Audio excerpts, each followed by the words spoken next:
So hello everyone, Michael here again, and today we're gonna take a closer look together at this instrument here, and that's my trusty Squier Classic Vibes 60s precision bass, which is strung with Thomastik Infeld jazz flats.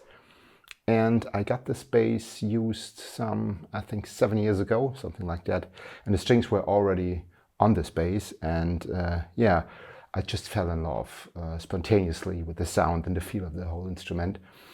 And I never touched anything. So, okay, I did a little setup when I initially got it, but it was a matter of, a few minutes.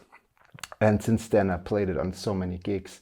I recorded with it, I sweated onto it, I detuned it and all that good stuff. And it still works. It's a real nice workhorse. And its feel and sound is just absolutely amazing. Just a few facts. The whole bass weighs 4.4 kilograms, which is quite light. The nut width is 42 millimeters, which is 1.65 inches. That's a bit narrower than my 75p bass. So it's a pretty comfy bass to play, even on longer gigs. And the pickup, still the original pickup in there, is an Fender design split coil. The only thing I attached to this bass is a bass mute, the bass mute by Elio Martina. You can find the review of this wonderful tool here on my channel. I will link it above. So you can have that instant Motown sound by a flick of a lever. Really nice. And yeah, other than that, it's completely stock. And many of you might know that I like affordable instruments because, to tell you the truth, I think we live in really good times when it comes to becoming a musician, because back then when I started playing, the choice of affordable instruments wasn't that wide and you could buy a lot of trash, to be honest. The first Squiers, they were made in Korea, and they were pretty bad quality-wise, I have to say. The pickups sounded very badly. They were microphonic, rough edges around the fingerboard and the frets. So not a big joy to play this kind of bass back then. But today you can buy real professional grade instruments for a few $100, because with a bass like that, and I think I paid 200 euros, which is something around, I don't know, $250 to $60 for that, used with the great Thomastik strings on it.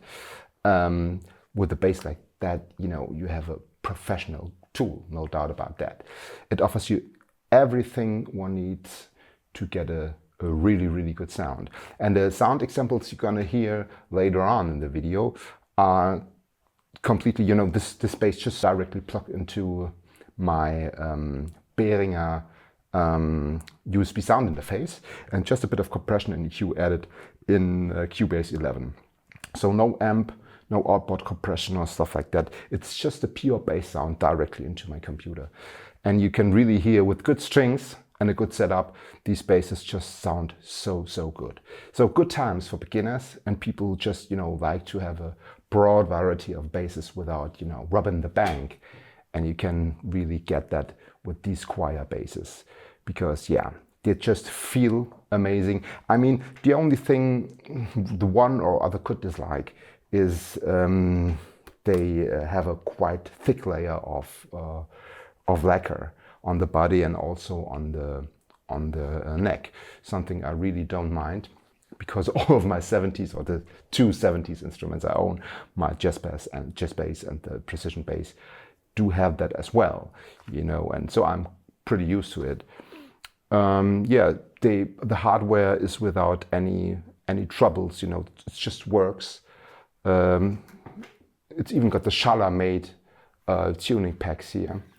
This is really nice. The bridge is very solid. It's even a bit high mass style. And yeah, other than that, I just told you before, I played this bass on so many gigs and recorded with it, and it's still going very strong. And it would stay with me for sure. And I just love it. And I hope you do so as well. And without any further ado, let's jump into some close-ups. And after that, you're gonna hear and watch me playing this wonderful Squier Classic Vibes 60s, personal favorite of mine. Here we go. Thanks a lot for watching, and don't forget to subscribe. You can really help this channel growing. Thanks. Thanks a lot. Bye.